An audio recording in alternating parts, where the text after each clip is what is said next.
कभी कभी जिंदगी हमें इस कदर तोड़ देती है कि हम भूल जाते हैं हमारे अंदर कितनी ताकत छुपी है। हम सोचते हैं कि हमारे पास कुछ नहीं है, पर असल में हमारे पास सब कुछ होता है, बस नजरिए की कमी होती है। आज की कहानी एक ऐसे भिखारी की है जो अपने जीवन से हार चुका था, लेकिन जब उसने बुद्ध की एक बात सुनी तो उसका जीवन बदल गया। ये कहानी सिर्फ भिखारी की नहीं, बल्कि हर उस इंसान की है जो खुद को गरीब समझता है। तो आइए सुनते हैं इस कहानी को। एक बार की बात है, एक छोटे से गांव में एक भिखारी रहता था। उसके जीवन में न कोई अपना था, न कोई सहारा। हर दिन वह झोली लेकर गलियों में घूमता और लोगों से कुछ खाने का मांगता। जब कोई कुछ दे देता तो वह भगवान का धन्यवाद करता, और जब कोई मना कर देता तो बस चुपचाप आगे बढ़ जाता। लेकिन उसके मन में हमेशा एक सवाल उठता था, क्या मेरा जीवन यूं ही बीतेगा? क्या मैं हमेशा दूसरों पर निर्भर रहूंगा? एक दिन उसने देखा कि बहुत से लोग आंसुओं से भरे चेहरे लिए गौतम बुद्ध के पास जा रहे हैं। उनके चेहरे पर चिंता, डर और दर्द साफ झलक रहा था। लेकिन जब वही लोग लौटते, उनके चेहरे पर मुस्कान होती, आंखों में शांति होती। भिखारी हैरान था और वह सोच रहा था, ना उसके हाथ में सोना था, ना चांदी। फिर ऐसा क्या हुआ कि वे इतने खुश हो गए? उसने सोचा, मुझे भी देखना चाहिए कि वहाँ क्या होता है। अगले ही दिन वह बुद्ध से मिलने के लिए चल पड़ा। वहाँ पहुंचकर उसने देखा, बहुत लंबी लाइन लगी हुई थी। हर कोई अपनी बारी का इंतजार कर रहा था। वह भी चुपचाप लाइन में लग गया, और जब उसकी बारी आई तो उसने श्रद्धा से झुककर बुद्ध से कहा, हे भगवान, मैं बहुत गरीब हूँ, मेरे पास कुछ भी नहीं है। मुझे हर दिन दूसरों से भीख मांगनी पड़ती है। बताइए, मैं अपना जीवन कैसे सुधार सकता हूँ? बुद्ध मुस्कुराए।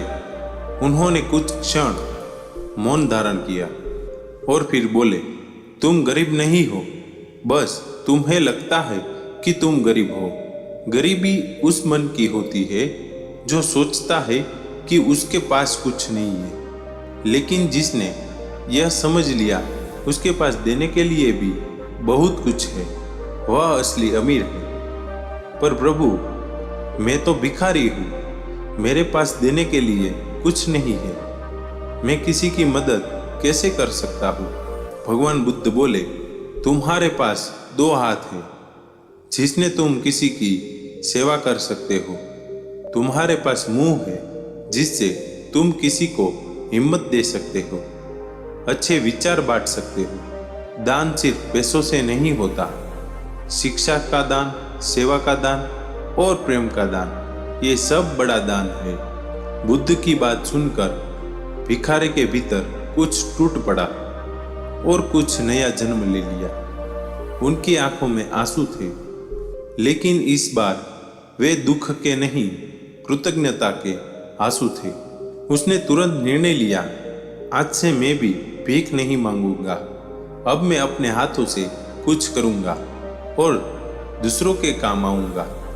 बुद्ध ने मुस्कुराकर कहा, यही सच्चा परिवर्तन है। कुछ ही दिनों में लोग उस भिखारी को एक नए रूप में देखने लगे। जो कभी हाथ फैलाता था, अब अपने हाथों से सेवा करने लगा था। जो कभी दूसरों से उम्मीद करता था, अब खुद दूसरों को उम्मीद देने लगा था।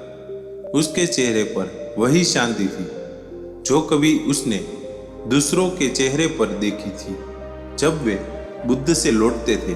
दोस्तों, हम में से कई लोग अपनी गरीबी, अपनी परेशानी और अपनी कमी पर रोते रहते हैं, लेकिन असली कमी हमारी सोच में होती है। जब तक हमारा शरीर स्वस्थ है, हमारे पास अनंत संभावनाएं हैं।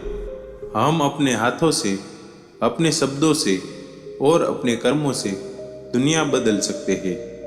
याद रखिए, जिसका मन दयालु है वह कभी गरीब नहीं हो सकता। दोस्तों, इस कहानी ने हमें सिखाया है कि गरीबी सिर्फ पैसों से नहीं होती है, असली गरीबी तो सोच की होती है। जब तक हमारे हाथ काम कर सकते हैं, जब तक हमारी वाणी किसी को सुकून दे सकती है, तब तक हम अमीर हैं, बहुत अमीर। इसलिए अगर आप किसी की मदद नहीं कर सकते धन से, तो शब्दों से करें, प्रेम से करें, सेवा से करें। और याद रखिए, जिसका मन दयालु है वह कभी गरीब नहीं हो सकता। अगर आपको यह कहानी पसंद आई हो तो इसे अपने दोस्तों तक जरूर पहुंचाइए और इस वीडियो को लाइक करें, शेयर करें और सब्सक्राइब करना ना भूलें। Thank you.